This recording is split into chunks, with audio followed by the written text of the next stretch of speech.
Hello, I'm Giselle Wallace, lesbian life coach and author. Thank you for joining me today, and I hope that you're having a wonderful day. Thank you for visiting me, and I am so grateful for your presence. And I just want to talk about when I knew I was gay. We have our moments when we are surprised about who we are or who we've become.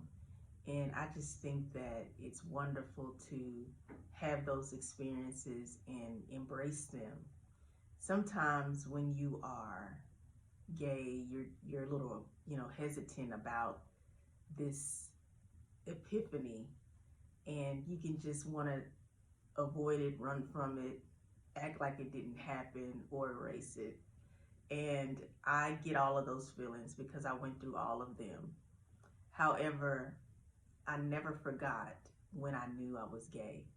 It always stayed with me, and I just want to share that moment with you, that memory with you, because it's very reflective of my journey, as well as I am part of my past and my present, and I think it's important that all of it is discussed and communicated to yourself before you are able to express it to someone else. So how I knew I was gay, I'm from Texas, and at the time I lived in California, and I was 9 years old.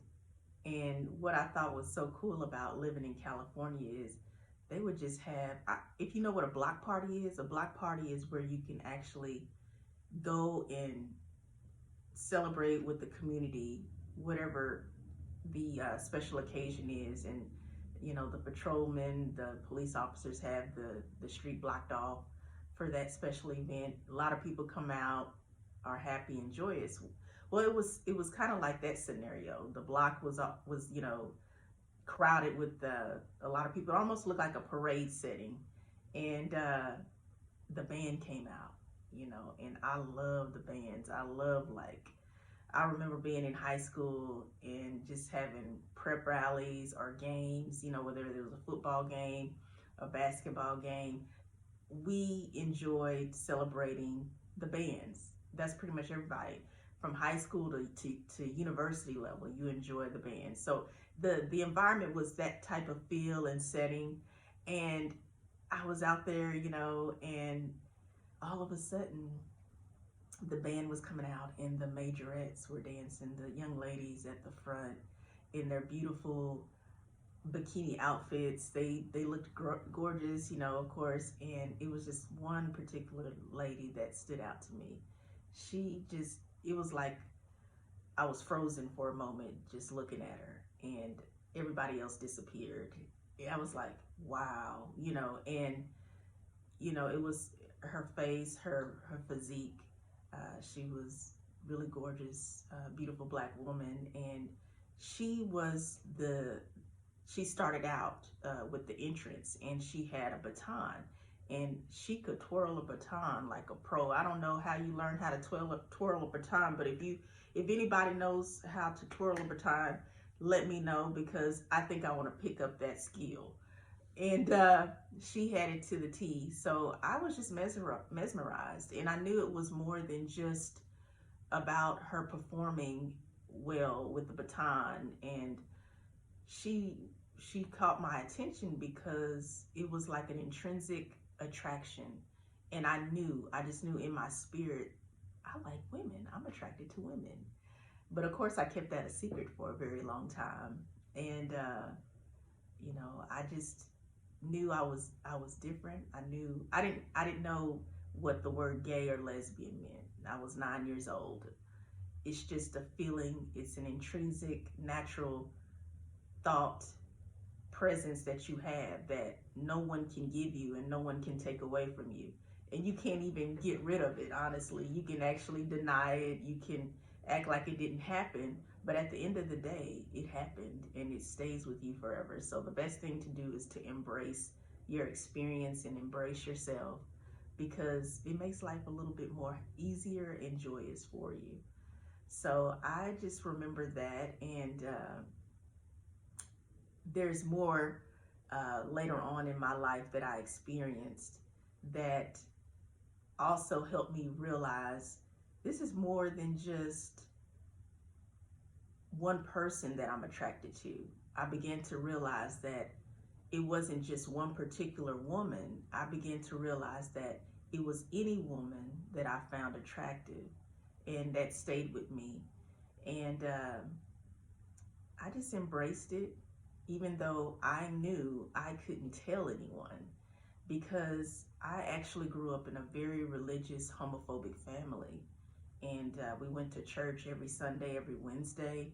And it seemed like the preacher couldn't have a lesson, a message, without telling gay people that they were actually sinners and they needed to repent.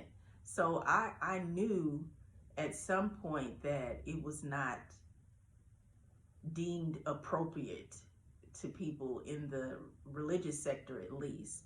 And eventually over time, I learned that it seemed like it was more than just at church, it was at home. Because if something came on TV, and it was, back then, I grew up in the early 90s and I was born in the 80s, but nothing on TV reflected gay people at that time. I mean, nothing in the TV, nothing on the news, nothing. The way I found out through my family that being gay was a problem was at church. You always have someone at the church who everybody, knows is gay.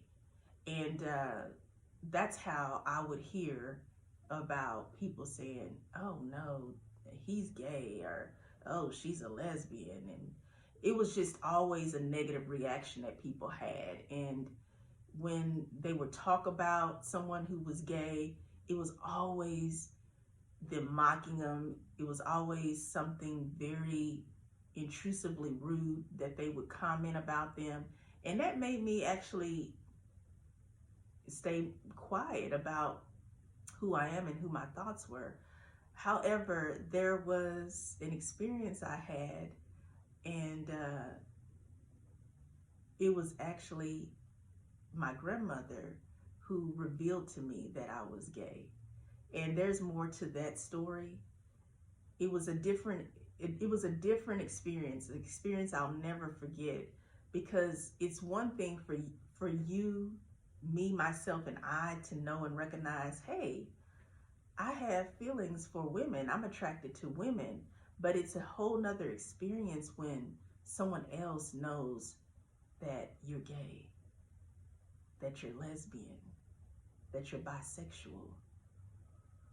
Someone else knows and you didn't tell them. So that happened to me at a very young age in my life. And I actually share my story, my experience in my book, She a Lesbian? Finding My Identity in Genesis. You can get all the details in my book about my journey and experience.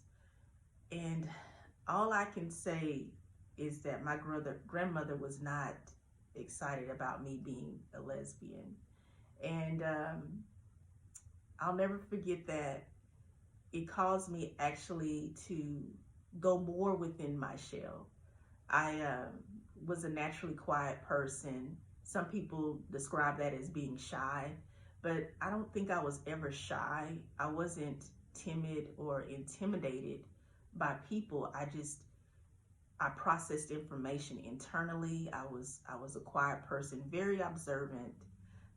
They didn't really talk about this word at the time when I was growing up, but they call it introverted.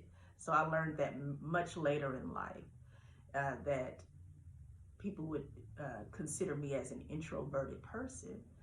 And when you're observing the world and you're seeing how people respond to people who are like you, and if it's not a good experience, then it causes you either to do one or two things.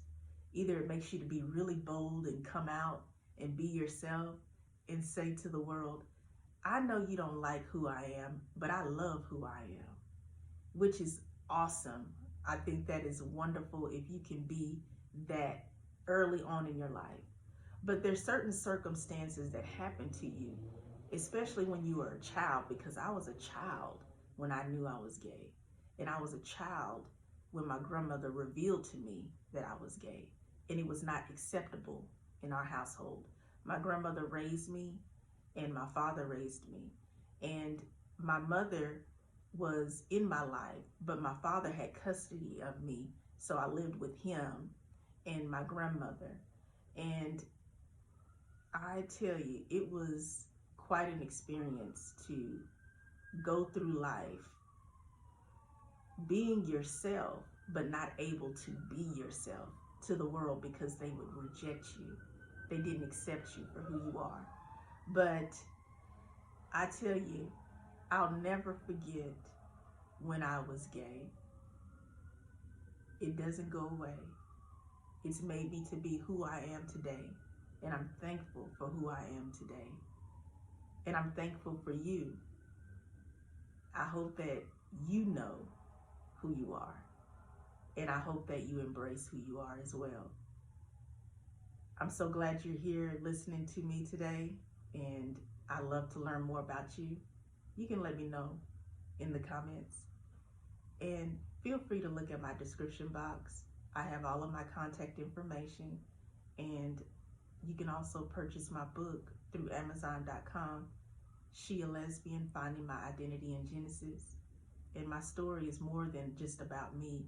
It's about knowing what it's like to be a lesbian, knowing what it's like to be in this world as a gay person, and everybody around you considers you odd or strange or different.